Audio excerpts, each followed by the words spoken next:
I'm Jim Geraghty of National Review, and I'm joined by Congressman Tom Price, who is turning to one of the legislative leaders of the House Republican caucus. You're one of the guys who's promoting a major alternative to Obamacare.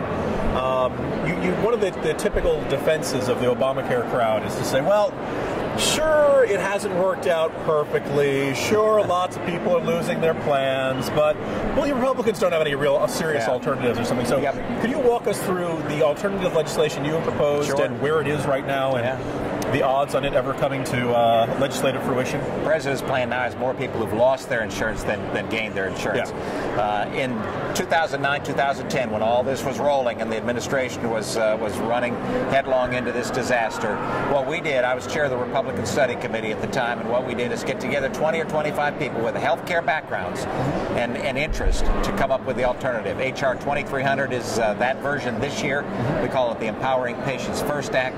What it does is makes it so that everybody has the financial feasibility to get the kind of coverage that they want, not that the government forces them to buy, through tax deductions, tax credits, refundable tax credits, advanceable refundable tax credits. We solve the insurance challenges. The two big ones are portability and pre-existing. You ought not lose your insurance if you change your job or you lose your job. The way we solve that is just say you own it, regardless of who's paying for it. If you change your job, you lose your job, you just take it with you and plug it in where you end up. Pre-existing illness is a real problem. There are 18 million people out there in the individual and the small group market who are at risk, if they have a bad diagnosis, to be priced out of the market overnight. That's not a system that works for patients. The way that we solve that, instead of putting government in charge, is to say, okay, those 18 million people, you ought to be able to pool together. So you get the purchasing power of millions, then one individual's adverse health status doesn't drive up the cost for everybody else. In addition to that, we've got a lot of other things, but especially lawsuit abuse reform. We save hundreds of billions of dollars through robust lawsuit abuse reform, ending the practice of defensive medicine.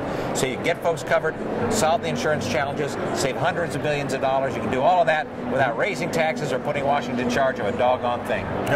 Now, we're at a conservative conference, and as I talk to people, I'm sensing a wee bit of cynicism that sometimes we can get really fantastic ideas coming out of the House, and then they die a slow death in the Senate. So first of all, how's your outlook on getting ideas like this passed through the House?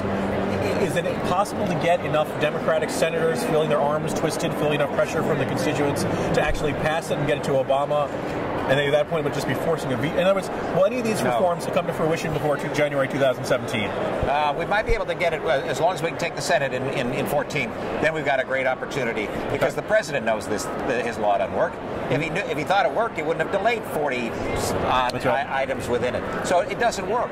So if we're able to take the Senate in 2014, then I think that next year we've got a great opportunity to fundamentally reform this in a way that puts patients and families and doctors in charge, not Washington, D.C. Short of that, Harry Reid, they don't die slow deaths over there in the Senate.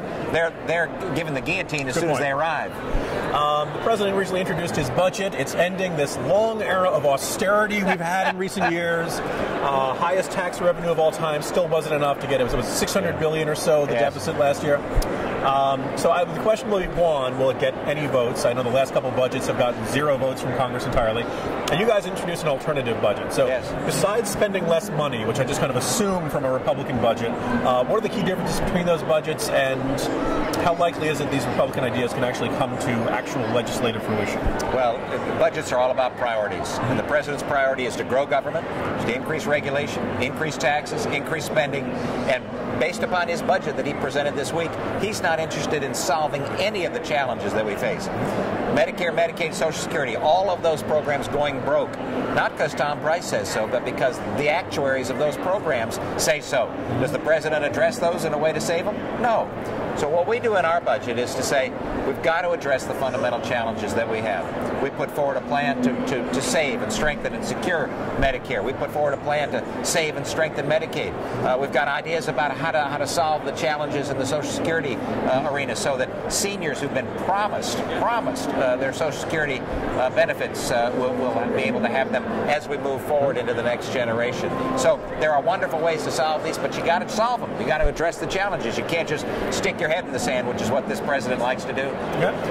Certainly in recent years, I'd say particularly in Obama's second term, you've become an increasingly prominent voice in the House Republican caucus Do you ever look at this and say, boy, this would be easier if I was running the show as speaker or anything like that? Any thoughts about running to a different title in the near future? We've got such a great opportunity on the Budget Committee. I'm currently Vice Chair of Budget and look forward to moving on from there. Yeah. And again, budgets are so important because what they do is lay out the vision for our party and for our country about how you solve these challenges in big ways. So that's where we're putting our efforts at this point. At this point.